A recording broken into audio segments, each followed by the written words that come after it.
All right. Before we get started, I just want to encourage you. On Saturday, we're going to be going through the city for Small Business Saturday. So hopefully, those of you who are in town for the holidays will find your way out to join us to shine a spotlight on some of our local businesses.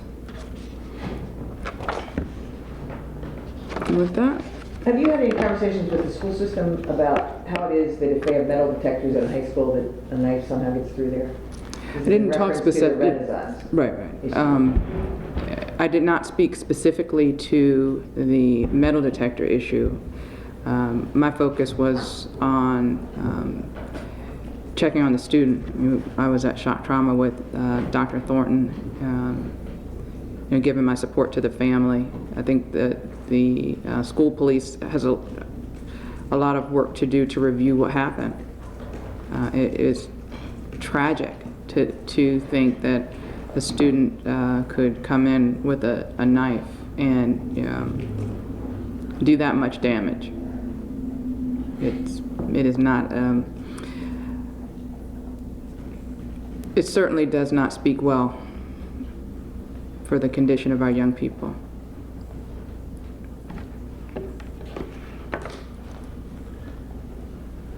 Dr. Thornton said this will make him reconsider whether to close this school. Do you think that is a good decision? They should look to close the school now because of one incident? Well, first, I think that closing the school was under consideration previously. Mm-hmm. Second, you're saying it was just one incident. I believe there was another incident last week with a student with a handgun.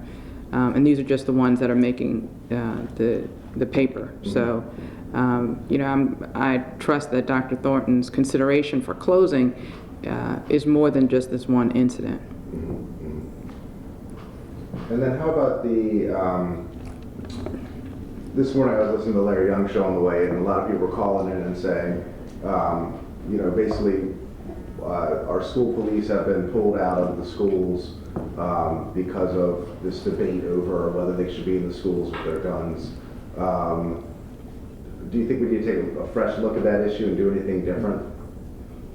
I believe that the Baltimore City Police and the school police are currently reviewing the policies. To say whether we're going to do something different, I think it's premature to say because they're considering what's best to do when it comes to school security and how and if the school police and Baltimore City Police can work better together to improve safety. Have you given thought to maybe the Baltimore City Police should act as the school resource officers? Because to my recollection, the city is the only jurisdiction in Maryland where you have a separate police force for the school system. I think all of those things are on the table, but you can't make that suggestion without understanding that would mean taking officers off the street, and we already have an issue with a glut of vacancies.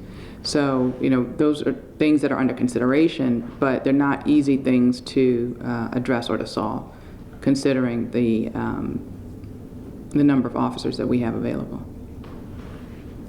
Madam Mayor, how confident are you that William Porter can get a fair trial in Baltimore City? I'm confident. I'm prayerful. I'm hopeful. This is a very tough time for our city, and I trust the judge that has been assigned to this case. He understands what justice is, what fairness is, and I know that he will uphold the highest standards.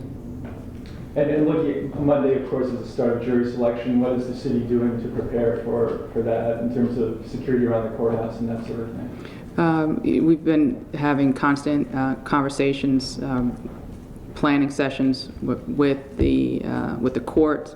The police has already set up, you saw that with the last two motions hearing, the Joint Information Center.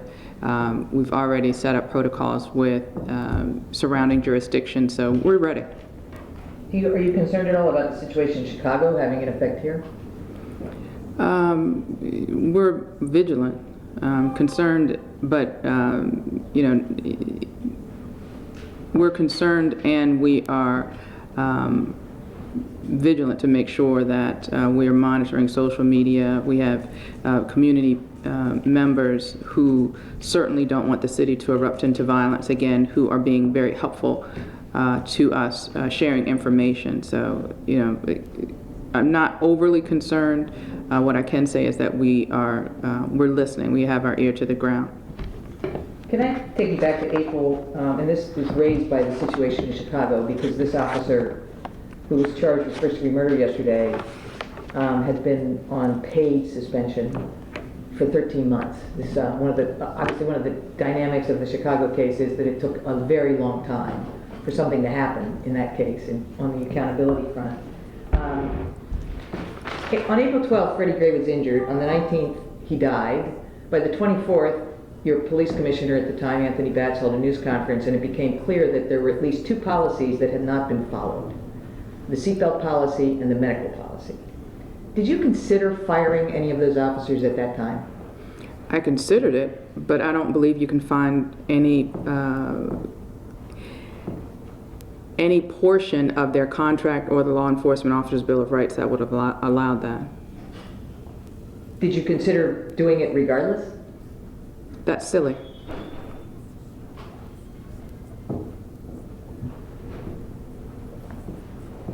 Madam Mayor, yesterday the BDC reported 93% write-on businesses had reopened. Are you happy with that number?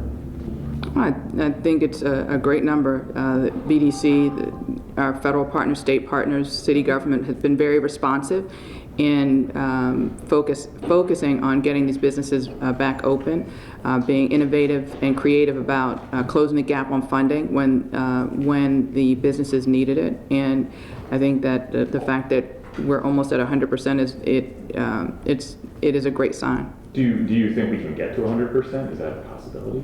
I don't know. I mean, some of those, in that 7%, some of those are the businesses that were non-conforming use. So I don't think there's clamoring from the community to reopen those businesses.